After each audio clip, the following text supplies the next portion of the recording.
Hello friends, ദേ ഈ കാണുന്ന ഒരു ബാൻഡ് തപ്പി നടക്കുന്നതിൻ്റെ ഇടയിൽ ഞാൻ കണ്ടുപിടിച്ച ഒരു സാധനമാണ് നിങ്ങൾക്ക് ഇന്ന് കാണിച്ചു തരാൻ പോകുന്നത്.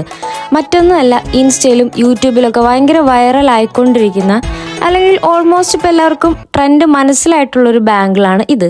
കാശ്മീരി ബാംഗിൾസ് എന്നോ മറ്റോ എന്താണ് ഇതിനെ പറയുക, എനിക്ക് കൃത്യമായിട്ട് അതിൻ്റെ പേരറിയില്ല. കാശ്മീരി ബാംഗിൾസ് എന്നാണ് ഞാൻ കൂടുതലും ഇത് പറഞ്ഞു കേട്ടിട്ടുള്ളത്.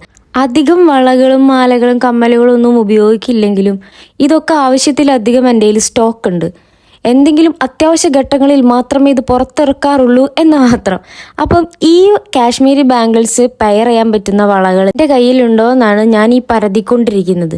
അവസാനം ഞാൻ ഈ ഒരു ബാംഗിൾ സെറ്റ് കണ്ടുപിടിച്ചു. ഇതെപ്പോഴോ ഗുരുവായൂർക്ക് പോയപ്പോൾ വാങ്ങി വെച്ചതാണ്. ഒരു മൾട്ടി കളറിൻ്റെ 2 മോഡല്, ഒരെണ്ണം കല്ല് വെച്ച വളകൾ ഇടയിലുള്ളതും മറ്റേത് നോർമൽ മൾട്ടി കളർ ആയിട്ടുള്ളൊരു വളയും. ഇതിൻ്റെ ഒപ്പം അതും കൂടി ഇട്ടാൽ കുറച്ചോറാവില്ലേ എന്നാണ് ഞാനിപ്പം ചിന്തിച്ചുകൊണ്ടിരിക്കുന്നത്.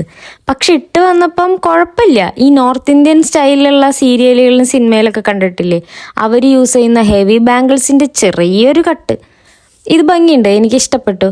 പക്ഷെ ഇതിനേക്കാളും കൂടുതൽ മറ്റേ സെറ്റിന് ഇത്തിരിയും കൂടെ ചേരുന്ന പോലെ തോന്നുന്നുണ്ടായിരുന്നു. മറ്റേ സെറ്റ് ഇത്ര ഹെവി അല്ല, നോർമൽ മൾട്ടി കളർ വളകൾ മാത്രമേ അതിൻ്റെ ഇടയിലുള്ളൂ. അതിലിട്ട് നോക്കിയപ്പം ഇത്തിരിയും കൂടെ ചേരുന്നുണ്ട് ഇത് കാണാൻ. ഈ ബേസിക്കലി ഈ കാശ്മീരി ബാംഗിൾസ് എല്ലാത്തിൻ്റെ ഒപ്പം ചേർന്ന് പോകുന്നുണ്ട്. നെക്സ്റ്റ് ഞാൻ വീണ്ടും പരീക്ഷിച്ചത് കുപ്പിവളകളിലാണ്. കുപ്പിവളകളിൽ ഇത് അടിപൊളിയായിട്ട് ചെയ്യുന്നതാണ്. ഞാൻ റെഡിലും നോക്കി, ബ്ലൂവിലും നോക്കി. റെഡിനേക്കാളും കുറച്ചും കൂടി ബ്ലൂവിലും ബ്ലാക്കിലൊക്കെ ചേർന്ന് പോകുന്നുണ്ട്. അപ്പോൾ ഇങ്ങനത്തെ 2-3 വള വാങ്ങി വെച്ചിട്ടുണ്ടെങ്കിൽ ഇത്തരത്തിൽ നമ്മുടെ കയ്യിലിരിക്കുന്ന വളകളുടെ ഒക്കെ ഒപ്പം പെയർ ചെയ്യാൻ പറ്റും. ഇനിയിപ്പോൾ ഓണൊക്കെ അല്ലേ വരുന്നത്, എല്ലാവരും ഒന്ന് പരീക്ഷിച്ച് നോക്ക്. Bye bye.